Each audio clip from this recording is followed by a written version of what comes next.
Halo warga sipil sekalian, sudah lama kita nggak ngomongin soal finansial, investasi, ataupun konten-konten sejenis ya. Ya, berapa bulan belakangan konten gue lebih general gitu, karena ngebahas sesuatu yang sifatnya lebih berdekatan dengan kehidupan sehari-hari dan hal-hal yang berurusan dengan masalah sosial. Nah, cuma di kota kali ini gue pengen kita balik lagi ngomong soal finansial dan investasi. Tenang, konten ini nggak berbayar apapun.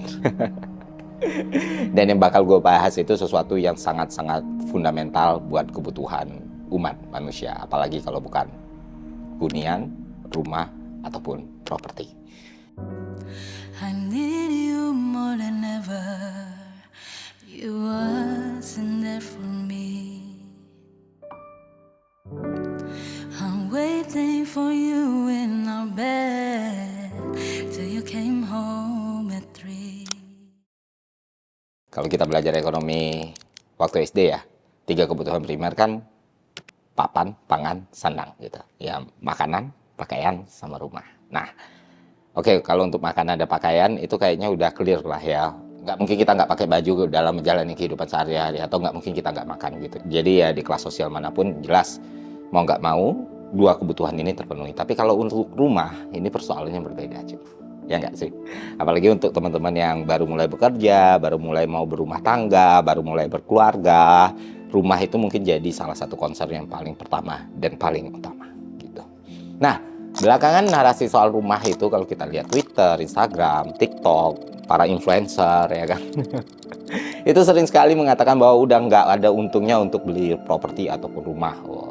Orang yang beli properti adalah orang yang bodoh, orang yang beli rumah adalah orang yang bodoh, dan lain sebagainya. Dan sayangnya gue kontra dengan opini tersebut. Kenapa demikian? Karena kebutuhan dan kondisi orang berbeda-beda. Gini, kalau menurut gue memang gak semua orang harus beli rumah. Nah, kategori orang yang gak harus beli rumah, pertama dia punya rumah warisan. Kalau gue punya rumah warisan dan rumah warisan itu layak untuk ditinggali, gue gak akan mempertimbangkan untuk membeli properti ataupun rumah sebagai pilihan keputusan finansial gue. Ya ngapain gitu loh. Ya udah, rumah warisan ada, jadi uangnya akan gue alokasikan untuk hal yang lebih taktis dan lebih cepat gitu loh. Kedua, kalau gue punya preferensi atau kehidupan yang memang gue inginkan untuk berpindah-pindah, paham gak? Jadi gue nggak stay di satu kota, suatu daerah, dan gue pengen menjelajahi dunia misalnya, ya jelas membeli rumah bukan keputusan yang tepat. Nah, ketiga, terakhir, kalau gue memutuskan untuk hidup sendiri seumur hidup gue tanpa berkeluarga ataupun pengen child free, ya gue kira ya gue nggak butuh rumah gitu loh. Gue kira gue nggak butuh untuk terburu-buru membeli rumah, karena kan nggak ada yang akan diwariskan ke generasi selanjutnya, yang mana nggak ada beban yang akan diwariskan juga ke generasi selanjutnya. Jadi salah satu pertimbangan gue beli rumah ya supaya anak-anak gue nggak usah mikir lagi untuk beli rumah gitu. Oke. Nah, kalau kalian nggak termasuk dalam 3 kategori ini, ada baiknya untuk mempertimbangkan membeli atau memiliki properti sebagai aset kalian. Selanjutnya adalah properti yang macam mana dulu nih. Kalau apartemen gue tidak menyarankan untuk dibeli ya, karena dia pasti mengalami penyusutan, harganya juga tidak compounding gitu, tidak bertambah, dan punya banyak problematika yang lain kalau lu memilih untuk membeli apartemen. Yang mana di Indonesia lu tahu sistemnya 20 tahun lu harus perpanjang lagi, dan kenaikan harganya itu nggak akan signifikan, bahkan bisa lebih turun. Jadi kalau misalnya lu tipe orang yang lebih senang tinggal di apartemen atau unit-unit kayak gitu, ya mending disewa aja gitu.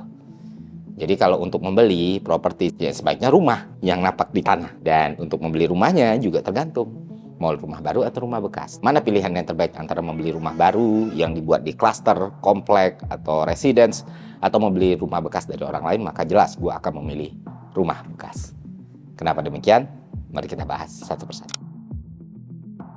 Pertama, jelas harga rumah bekas itu jauh lebih murah ya. Gue udah 2 kali beli rumah, dan setiap gue beli rumah itu gue nggak pernah main-main ataupun nggak pernah tergesa-gesa dalam melakukan riset dan survei. Artinya gue keliling. Dan itu bisa memakan waktu berbulan-bulan gitu untuk mencari rumah. Jadi dalam survei yang gue lakukan, di harga yang sama, ketika membandingkan antara rumah baru dan rumah bekas, ketika lu memilih rumah bekas, maka lu akan mendapatkan bahan bangunan yang lebih baik, luas tanah yang lebih baik, dan lokasi yang lebih baik. Ya. Kenapa hal ini bisa terjadi? Karena gini, kalian tahu kan kenaikan harga rumah itu sangat-sangat pesat gitu, dan itu nggak akan terkejar sama kenaikan pendapatan.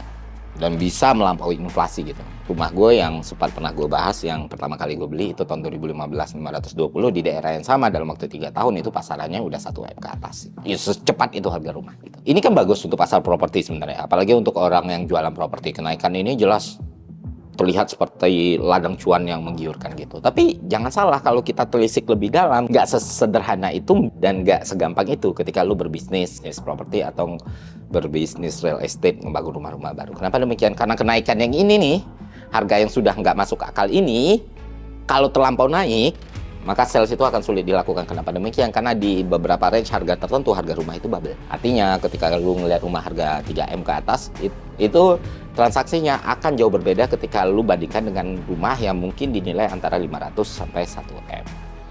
Jadi mereka juga harus mencoba untuk kontrol harga nih, orang-orang yang bikin rumah baru. Cost yang dikeluarkan untuk membangun rumah itu tidak terlalu besar. Harga yang ditawarkan tidak terlalu mahal. Dan apa cara yang dilakukan? Cara yang dilakukan adalah menekan budget pembangunan atau bahan materialnya. Itulah kenapa kalau kita lihat rumah baru, itu rata-rata bahan bangunannya itu nggak bisa kita compare sama rumah-rumah yang dibangun tahun 2000-an atau 90-an misalnya. Karena harga material itu dulu nggak semahal itu. Sekarang yang naik itu bukan cuma harga rumah doang, harga bahan bakunya pun juga ikut naik. Dan mereka harus adjust itu supaya rumah itu tetap laku. Dan ini udah gue buktikan beberapa kali dengan membandingkan rumah yang berbeda-beda. Jadi ya, selain mendapatkan harga yang lebih murah, kemungkinan besar lu juga mendapat kualitas material yang lebih bagus dan lokasi yang lebih dekat. Gitu. Sebagai contoh, ada satu rumah ditawarkan, luas tanahnya 420, bekas, perlu renovasi, tapi gue bisa mendapatkan dengan harga 2,2 M. Sedangkan di daerah yang sama, di komplek yang sama, ada rumah baru yang baru dibangun, 3 rumah, tanahnya masing-masing 90, itu dijual dengan harga 2,1 M. Bahan bangunannya jauh sekali, luas tanahnya jauh sekali, dan lokasinya sama. Gitu. Itulah kenapa dari segi worth to price-nya, rumah bekas itu jauh lebih menguntungkan. Nah, banyak stigma atau stereotip atau anggapan masyarakat bahwa membeli rumah baru itu secara dokumen, secara pengurusan, secara legal itu jauh lebih gampang karena ada banyak banget promo. Apalagi bagi mereka yang membeli rumah dengan cara KPR ya.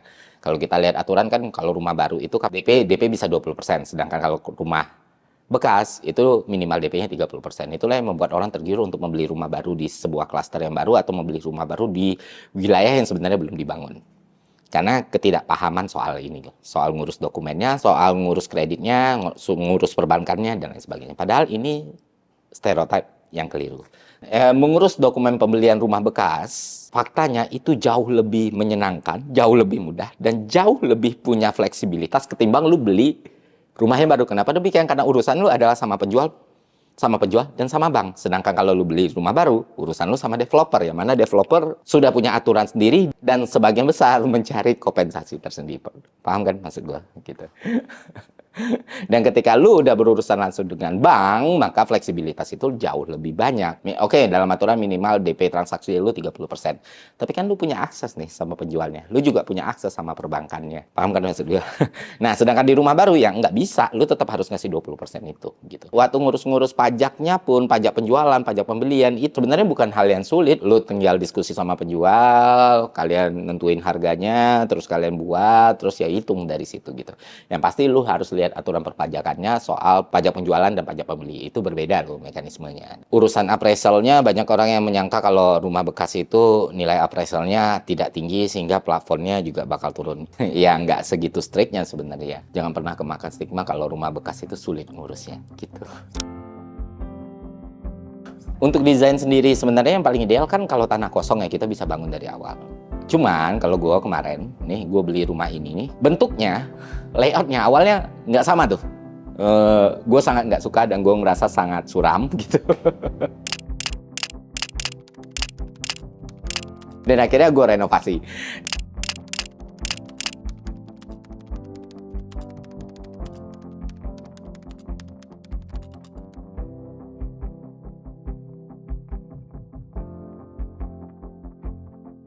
Dan karena gue beli rumah bekas, gue punya tanah yang lebih luas, gue punya akses yang lebih bagus, dan gue punya fleksibilitas yang lebih longgar gitu. Ketimbang gue beli rumah baru. Beli rumah baru ya lu beli rumah jadi, tinggal bawa barang, dan untuk ngotak-ngatiknya agak sulit nih karena terbatas kan lahannya. Dan kadang di klaster tertentu juga desainnya juga nggak boleh dirubah dengan beberapa aturan yang lain. Sedangkan di rumah bekas nggak kayak gitu. Rumah ini gue beli dengan luas tanah kan nggak nambah, cuman ya bentuk layout bangunannya sebenarnya nggak tua, cuman gue nggak suka karena banyak sekali pemanfaatan ruang yang buruk. Akhirnya apa? Akhirnya setelah gue membeli, gue hire arsitek yang jago menurut gue, dan kita diskusi dan kita ubah bentuk layout rumah ini, kita renovasi, kita desain ulang, dan hasilnya sangat menyenangkan. Nanti mungkin gue buat konten itu khusus ya. Dan itu pula seni dari membeli rumah bekas itu sendiri. Walaupun tidak nyusun dari awal, tapi ketika lu melihat potensi dari existing bangunan, terus lu mau ubah sesuai dengan mau lu, itu jadi keasikan tersendiri. Ya mungkin biayanya akan nambah, tapi nggak akan semahal itu. Apalagi kalau lu nggak ngebongkar atau rubuhin rumahnya terus bangun baru ya. Dengan kerangka bangunan yang ada, masih banyak sekali ruang berkreasi. Itulah kenapa gue sangat menyarankan teman-teman, kalau emang lu udah punya kemampuannya, udah pengen juga, duitnya juga ada, kebutuhannya juga ada, dan ingin membeli rumah, kunci pertama ya bersabar dulu. Kedua, jangan pernah hilangkan rumah bekas dari opsi yang akan lu ambil ketika membeli rumah. Rumah bekas itu punya satu keunggulan yang memang di rumah baru mungkin nggak ada ya. Contoh mungkin dari harga pasti kan, mungkin dari harga, terus dengan mungkin budget yang sama, dapatnya yang rumah baru mungkin bisa jadi lebih kecil, rumah besar mungkin, rumah bekas mungkin bisa lebih banyak dan lain-lain. Kemudian terus juga kita bisa memilih sesuai dengan misalnya kebutuhan yang kita mau gitu. Artinya contoh luasan berapa gitu tinggal searching kan ada gitu.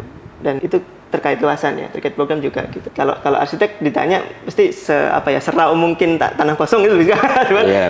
cuman memang dari rumah bekas pun itu kita bisa, kalau pribadi ya, saya kebetulan suka, jadi studio itu juga dari semuanya dari rumah bekas gitu. Yang tadi saya bilang juga dari joglo yang lama kita bawa ini, terus kita renovasi gitu-gitu ya, kita bikin sesuatu yang bagus.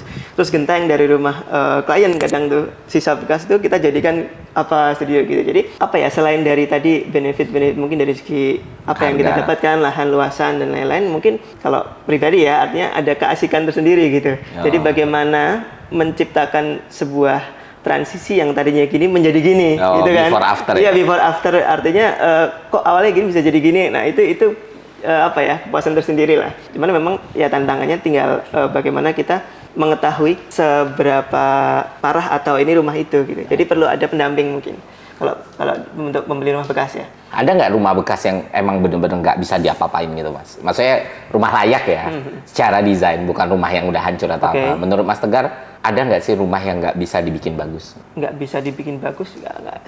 Sejauh ini ketika memang, jadi gini, tergantung permintaannya kan. Artinya ketika memang, jadi ketika kita beli rumah bekas, kita tahu luasnya pengen berubah total gitu kan. Berarti kan artinya mending beli rumah yang kosong gitu. Tapi kalau pertanyaannya ada nggak yang nggak bisa diapain, nggak ada sih. Harus semua bisa diperbaiki gitu. Dan balik lagi, apakah membeli rumah adalah satu keputusan finansial yang menguntungkan? Ya tergantung sama lu sendiri. Kalau gue membeli rumah karena kebutuhan karena pemenuhan kebutuhan primer tadi. Ya, dan untuk ditinggali, bukannya udah dibeli terus dibiarin ngejogrok aja gitu, yang enggak gitu. Dan kalau untuk melihat investasi ya lebih banyak yang menguntungkan sebenarnya ya. Tapi rumah apalagi kalau lokasinya tepat ya, itu nggak akan pernah merugikan gitu. Lu nggak akan rugi lah secara nilai ketika lu membeli ataupun memiliki rumah. Dan itu bisa diteruskan ke anak cucu lu nanti. Oke, itu aja konten kali ini. Semoga bermanfaat. Sampai jumpa di konten selanjutnya. See ya.